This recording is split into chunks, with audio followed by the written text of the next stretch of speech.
Yeah, I mean, it's basically it's a book on perceived competence because we're so much focused on actual competence. I mean, we go to school, of course, we executive education, we read a lot of books on our topic, go to conferences, but sadly, actual competence has very little to do with perceived competence. So you can be great, you can be fantastic at what you do, but nobody will know. Probably they even think you're a loser, you're terrible, because you don't know how to project your competence and how to show whatever is inside of you to others. And that's what this is about.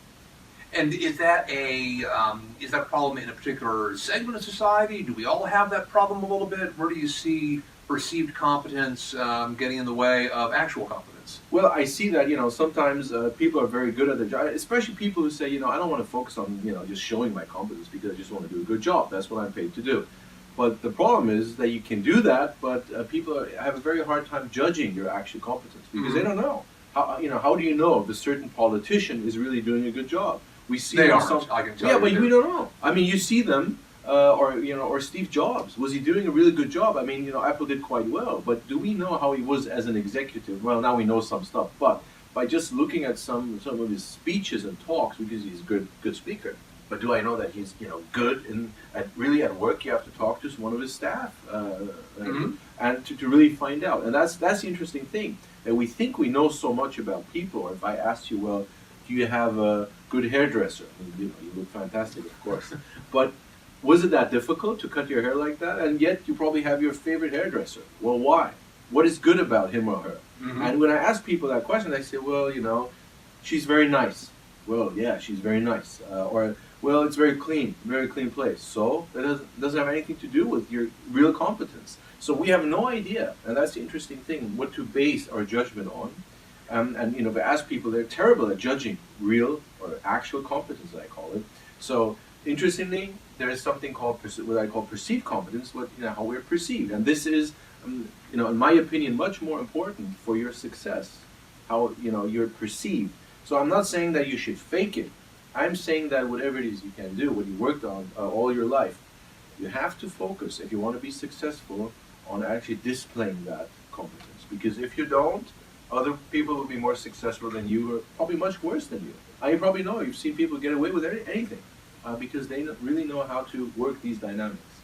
So you would suggest that the old saying, great work speaks for itself, is not true?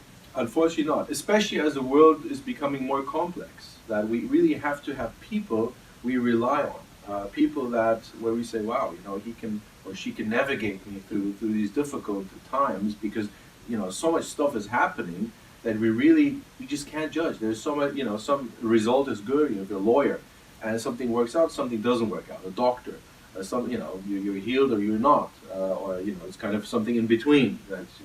And yet you say my doctor is good or bad. Well, do you really know if he or she did everything that any doctor in the world could have done, or was it just a great job or not? And that's what I'm saying. That you just have to understand the difference between actual and perceived. And once you understand, you really know there's some ways how you can enhance your perceived competence. And that's what I did research on for many years. It was my master thesis at Oxford actually, because I was always wondering how do people think. And I worked on it for the last 10 years, and there was a lot of more research conducted on the issue. Well, and there we go. That is a result of really decades of research by hundreds of researchers, and you can say that it's obviously rooted in rigorous science. If you just look at the thing, about 1,000 references, it was a lot of work, I can tell you that. But we're standing on the shoulders of giants, and I think it's just important today that there's so much knowledge out there. We just have to kind of synthesize it and make it accessible. And that's my job. I'm looking at science and how we can use it, because my expertise is reading and influencing people. So it's usually social psychological studies that I work on and bring to the business context.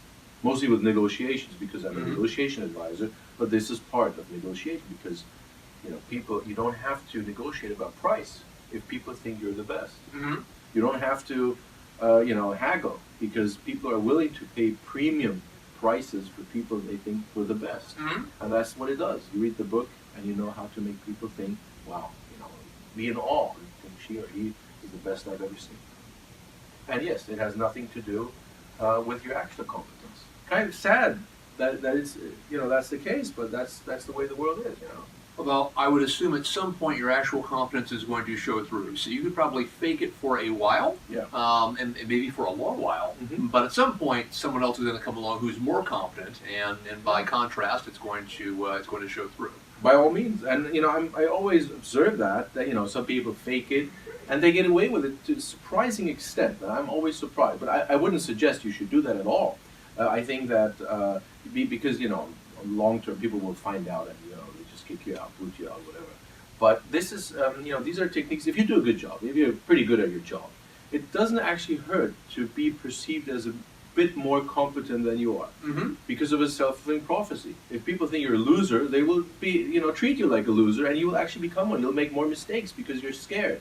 And when you have a very friendly, encouraging environment, because they think you're great, you will actually be. You probably know if somebody thought you're very funny, you're really funny, and if people think that, you'll actually start to become funnier. Like everything you say is kind of funny, Mhm. and you're kind of thinking about jokes and making funny remarks.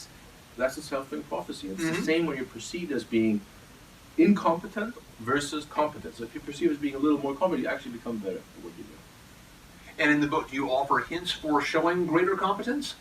Well, not just him. I mean, the whole book is like a manual on, it looked at verbal communication, nonverbal communication, how you speak about yourself, how do you display signs of competence, what people really, because it's interesting that, the way you stand, for instance, has an effect on how competent you're perceived. That was a terribly boring and dull experiment, which is very helpful to us, because just looking at angles, how people stand, and people were to rate their competence. And they found that a certain angle makes you look more competent. Mm-hmm. And the angle is to be slightly tilted away from view. So if I took a picture, it wouldn't be like that, it would be about like this. So I was turning a bit too much toward you.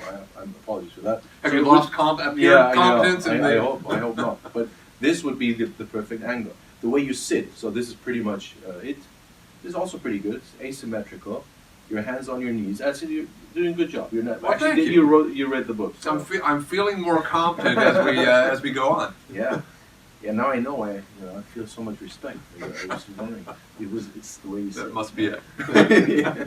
I know, yeah. So the whole book is packed with questions about with answers on how like the findings of decades of research, how to speak, for instance, verbal communication, speaking a little louder, a little faster, makes you appear more competent. And again, people were just rate who's more competent. They say, well, if somebody who speaks faster is rated as more. Why? Mhm. Because you would think that he or she is more intelligent, and higher intelligence is associated, of course, with higher Mhm. competence. Mm-hmm. And that's it. So, and some things are really surprising, I thought. Some things are common sense, and you really go like, yeah. But most of the stuff is, I think, quite unusual. And the distance, how far should you be away from someone? That this really makes a difference. How should you predict the outcome of a task? Should you be confident? Should you be humble? And these all make extreme differences. And it's funny that once you know these dynamics, because the book is based on these dynamics, Mm-hmm. I'm not telling anyone what to do. I would never do that. Do whatever you want, but this just educates you, and you make up your mind. So I'm like a doctor telling you, so you could do this, you could do that, and it's up to you to decide if you want to do it. I don't use all the techniques myself. But one of the things I learned, even if you don't want to use any of that, you really understand. If you look at political rallies, if you look at CEOs speaking, you know what is going on, because most of them are using these techniques, or a few of them, and you understand. Mhm. So this is really, I think, it was eye-opening to me when I did the research, and people come to me and say, "Well, now I understand." So it's basically a book on social dynamics, how to convince people, and it's up to you whether you use it, to read other people, or if you use it to be perceived as the best there is in your field. Well, and you bring up the fact that there's lots of great science that advise your book, and I found the same thing with 8 Steps to High Performance, is that the answers are out there. And many people even will acknowledge they know the answers, but getting them to actually apply those answers in the way that's going to help them be more productive at work seems to be quite a challenge. And in fact, I find it a lot. You talk about projecting confidence, I call it sometimes faking it. You have to sometimes put on that actor's mask, pretend you are someone else in a situation where you might not feel comfortable. And what I hear sometimes is, well, that's not the genuine me. Mark, I need to be the genuine, authentic me to be successful. And for many people, it's difficult to convince them that you're never always the genuine you. You're always showing a slightly different face to people, and there's nothing wrong with doing that at work either. As long as you're not lying or being unethical or immoral, there's nothing wrong with projecting some additional confidence or laughing at the boss's joke a little bit louder. Yeah, I mean, there's of course a fine line, and I absolutely agree. I always think that authenticity is very important. If many of the techniques I don't use because they're just not me. So I always suggest use whatever is suitable for your character, and but that's the great thing about most of it. You don't have to change your personality. The way you say or some things you just have to understand. There's something like the imposter phenomenon, the just world theory. Once you understand these things, it already will change your behavior because you just understand the mechanism. But I think really authenticity, I think it really is important because people will notice if you fake something. And I think, it's long term, it's very, very hard to get away with. And, but yeah, of course, looking a little more competent. But then again, I mean, look, I comb my hair before I came. Why? To make, my hair doesn't look like that when I get up in the morning. And yet I comb it. And am I faking it? Kind of. It doesn't look like that, to be honest. This morning it just didn't look like that. Or, I shave. Actually, I have facial hair. And is that faking it? Is that faking like a shaved face? Kind of, right? We do that all the time. Women put on lipstick.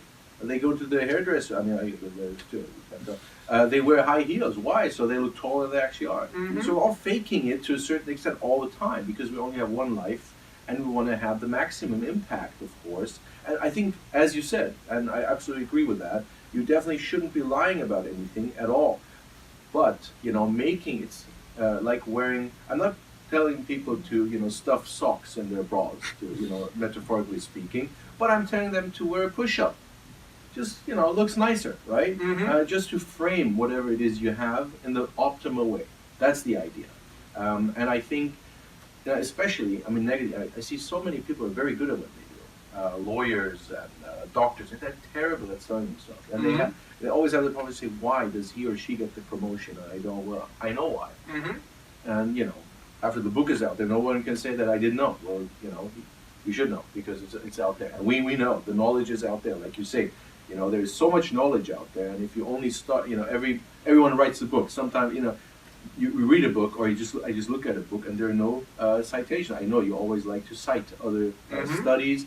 And it's stupid not to do that. Because if everybody starts from scratch, if everybody starts with Adam and Eve, you won't get further than Adam and Eve. That's it. Well, why should we do that? And the idea of research and building on is just building on somebody else, right? And that's what I do, that's what you do, and I think that really propels our knowledge and understanding of the world to a whole new level. Well, and hopefully it gives people confidence that this isn't something that you made up, that you had a brilliant idea, you thought you'd put 200 pages on paper. You said there are a lot of smart people who have gone before me who have done great, solid academic research that actually proves that if you do X, that Y will happen. You and I translate that into things that people can understand much more easily than those dry academic journals, but they're necessary. I love these dry academic journals because you have people who spend a year doing boring work like, looking at people, what angle is, and I would never do that because that's why I'm in business school. My job is to really apply the scientific, what's out there, to the business context. That's what I do, that's what I like doing. But I have great respect for them. Actually, I would be nowhere without them because I couldn't just sit at home and think, well, I think that's the angle. That I could never, it would be impossible. I agree. What's sad, though, is so many people will pick up a book that has no citations in it, and because they think the idea is appealing, they will believe in that idea. And half of what I write about in my book is shooting down the fads that come out because, wow, it sounds really easy. If I focus on something called grit, I'll be more successful. Yeah. Well, there's nothing called grit that you should be focusing on. I know, and it's actually funny that somebody actually wrote me, said, you stole everything you wrote down from others. And you idiot, you even put footnotes so I can see it. Why do you do it? Just get rid of the footnotes, then at least people wouldn't know. I said, what I didn't even know what to reply. It just was in my mind, that some people think, this is like from somebody else. But, I think we agree on the fact that, books are quite worthless. If you have a book and somebody just, writes something out of, I don't know, what's the basis of this? Why? Who's the guy? Okay, probably I don't know, if he came up with, invented Facebook or whatever, then I want to listen to him or her. But like you said, some new fad and this and that is a new word, then no, because my answer is probably not. Right? Well, and at the end of the day, it's a bit dangerous as well because there's proven advice. Your book's proven advice, my book's proven advice, and then there's not proven advice. So, which advice would you like to take if your career depends on it? I mean, and we never know. Probably there's going to be, scientific endeavors that will falsify whatever I wrote down. But this is the status quo of science right now. There's always something new coming up, and that's why I continue reading, I continue doing research on it. But as far as it is, we are right now, that's it. That's the best we can do. Well, I think that's a key point because I hear that from some people. Well, what is science? Things are always evolving. It's like at some point you have to pick a point. I mean, that's like saying, well, I'm not going to believe in modern medicine because I'm not going to go for that cancer cure, but maybe in 50 years a new cancer cure will come up. Yeah. You have to go with what's best today.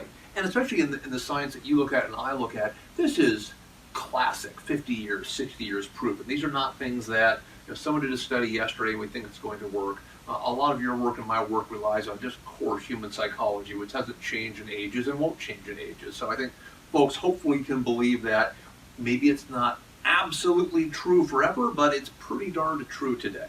Yeah, absolutely. Yeah. I agree. And also, 5 years or 50 years, why should everything be clear in 50 years? So it's just everything is evolving all the time. And everything will be, so much will be falsified. I mean, Newton's physics were falsified. Einstein came along, and Einstein said, "Well, I'll be falsified too." He actually wrote a book on, how you can refute my theory. And I think that's great science. It is, and that's how it is. There's a humility to it that says, "I think I'm doing great work, but I recognize it's not the greatest work ever." Yeah, and that was eye-opening to me that you can be so humble and yet say, well, that's the best we can do right now. And sometimes I take stuff out. I say, sorry, that's falsified. It's gone. Mm-hmm. But for now, it's just, a lot of work at putting everything together. I think it's very strange that a lot of people don't use the knowledge we have out there. I mean, there's so many dry journals, and they just rot away. People, publish or perish academics. In order to advance, you have to publish. Mm-hmm. Nobody does anything with it. And that was the case when I wrote about negotiations and lie detection. These are the main topics when I work as a negotiation advisor. Mm-hmm. That lie detection, nobody knows anything about the science of detecting lies, even though it's so important, other than probably micro-expressions. Other than that, everything is virtually unknown. Mm-hmm. And that's kind of, taken out of the obscure world of science into the real world. So, yeah, that's what it is. So it's combining science and practice. One of the things you mentioned in the book, Jack, is the just world theory. And what I really liked about that is it feels like the same point that I reinforce in 8 Steps. I'm going to turn the light back on to have a very different looking interview otherwise. There we go. Jack, one of the things I liked that you wrote about in the book was the just world theory or hypothesis viewpoint. I liked it because it felt very similar to what I wrote about in 8 Steps around framing the fixed 50 versus the flexible 50. The fixed 50 being there are some people who are going to perform better at work because they are smarter than you are, and they may have a personality that lends itself to high performance, or maybe they were born with a silver spoon in their mouth and they had all these wonderful upbringing, but it doesn't matter. Once you're in the working world, you still have many levers that you could push or pull to be a high performer. And it feels like that's half the battle, just convincing people that effort you are a high performer. Well, yeah, there you go. Effort goes for a lot, and effort in even convincing people that you're kind of faking that competence or projecting that competence can go a long, long way. And people seem hesitant to use those tools sometimes. The natural me is best, when all you have to do is just sit up a little bit straighter, to your point, talk a little louder or a little more quickly, and project. It's those little advantages that add up. That's true. And that's, by the way, one of the great things about capitalism, that's all about merits. It doesn't matter where you come from. It doesn't matter. It's all about, are you actually, are you producing value, or actually do you convince others that you are a valuable asset or not? And that's one of the great things. It's not about gender. Capitalism is blind for gender, actually, the ideal of capitalism. Of course, there are, some things aren't working 100% very smoothly, but that's the great thing about it, and you're absolutely right. Once you're there, it's all about your performance or the perception of your performance. And now the just world theory is a big problem, because people think, and that's how we grew up. We grew up with fairy tales, with Disney movies, and of course what happens there? Well, the good guy gets to marry the princess, which which is a happy ending for children, right? Marriage, and then that's it. You don't hear anything after that. It's all good. Yeah. It's all good now. It's that easy. It's all yeah. good. The bad guy gets punished somewhere, kicked out of the village, whatever. And of course, and that's how we learn about ethics. It's very important for children to learn about ethics that way, and part of our culture. But the problem is that the world just isn't fair. Once you grow up, you notice, well, damn, why does he get this and I get that? Why does she get away with it and I don't? And so on. And we realize, well, it's probably not fair. And yet, this belief is so strong it's just in us that we very often, and I see that in my negotiation trainings, people say, I don't want to negotiate, I just want to do a good job, and they will know. My superiors will know. My client will know. And the answer is, they won't. They just won't. The world is not fair. You just have to remember that. Unfortunately, I wish it were, but it just isn't.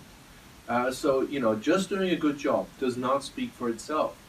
You don't get, as the famous quote goes, you don't get what you deserve, you get what you negotiate. Like it or not, that's the way it is. I'm glad the world isn't fair. I have an advantage because I know the world isn't fair, and I'm going to do everything I can to keep it unfair. Well, if that's how, I think you shouldn't underestimate your intelligence and your talent. I think even if it were fair, you would do very well. Why, thank you. I appreciate it. Yeah. Well, you mentioned you were German. Are there any cultural differences, not German specific, but kind of around the world you see to applying the concepts that you talk about in the book? Yeah, I mean, there's the nuances really matter. I mean, the way we are as human beings, effects like the scarcity effect or loss aversion, we all have. But of course, there are nuances, especially when it's about communication, how to speak. If I say, okay, display confidence, then that is different in many countries. So in America, you can display more confidence, as in Germany, for instance. Germans tend to be humbler.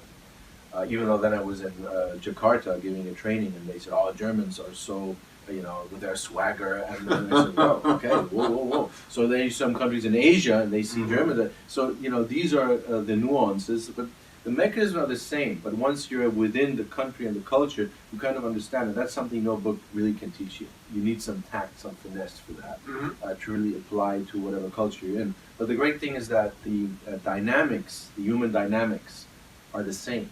The social dynamics are the same. The main ideas are the same. And that also is the interesting thing, that no matter where you go, it's the same modus operandi, because we as human beings, we're so much more similar than we're different. That to me is always amazing. Well, I think it's the power that people need to understand of books like yours and mine is these are universal human truths. This is not, looking at it through Jack's lens or Marc's lens. These are fundamental facts about how people operate in the world around them. I hope. And if folks can accept that, they'll understand that's where the power comes from. These are not observations, or I looked at 20 companies and people do that.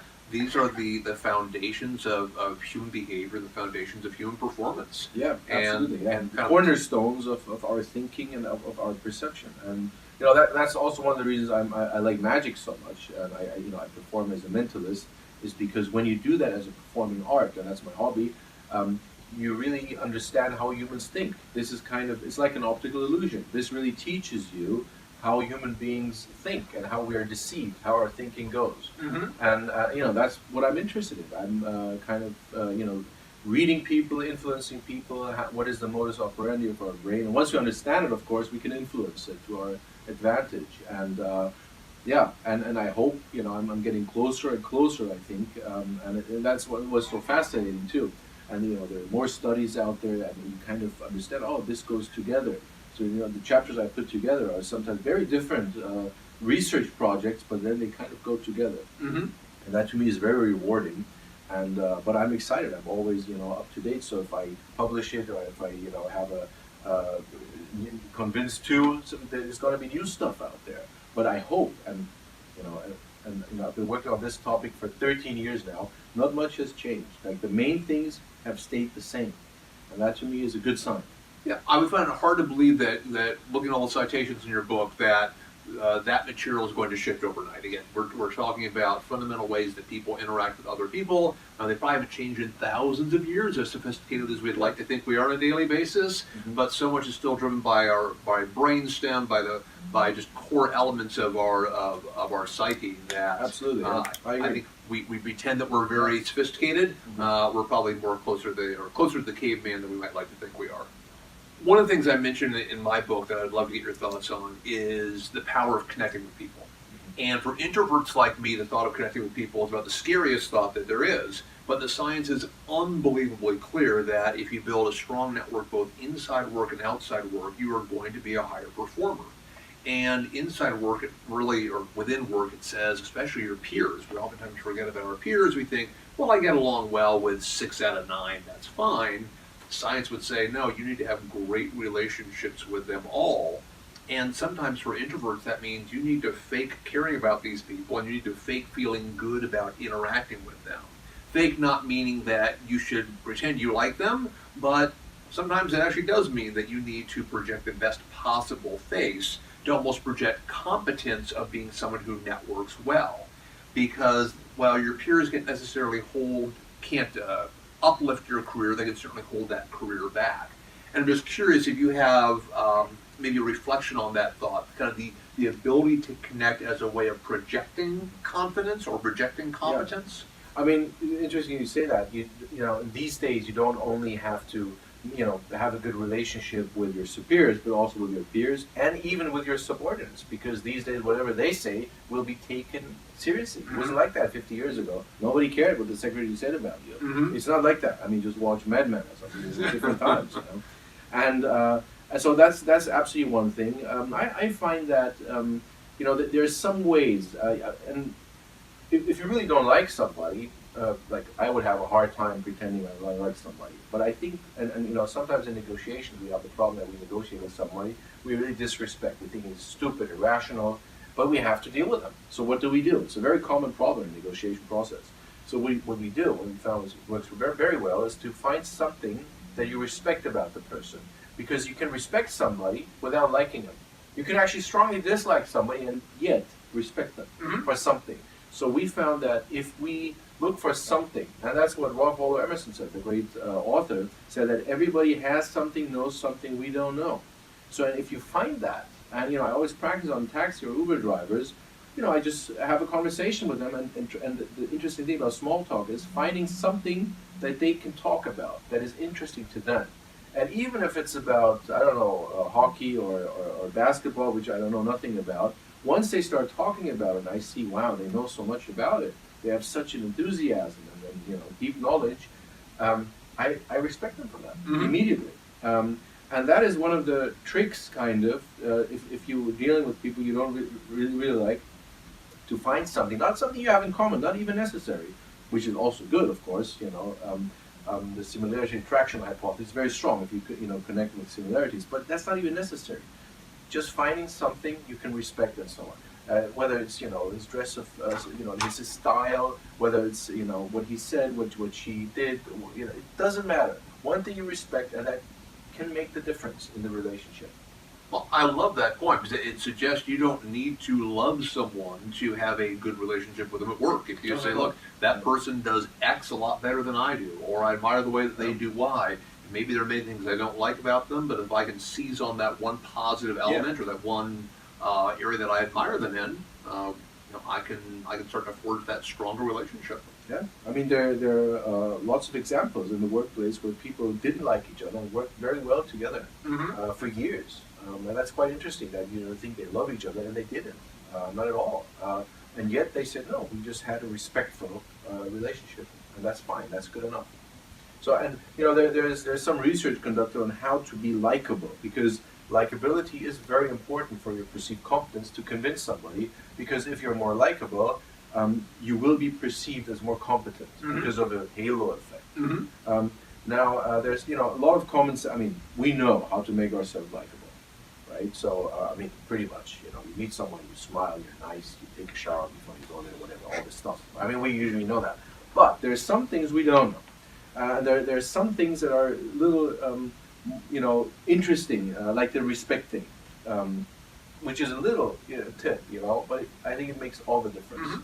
And even these decades of research, mostly by Edward E. Jones from Princeton, who spent 40 years researching on it, And you know, if you just read a few pages of it, because it's one of the most important things, how to be loved and liked by others. And if you kind of look at that and think, okay, I could do that, no problem, I could do this. This is probably not, you know, don't want to do that. But if we just use two, three things, will make a fundamental difference.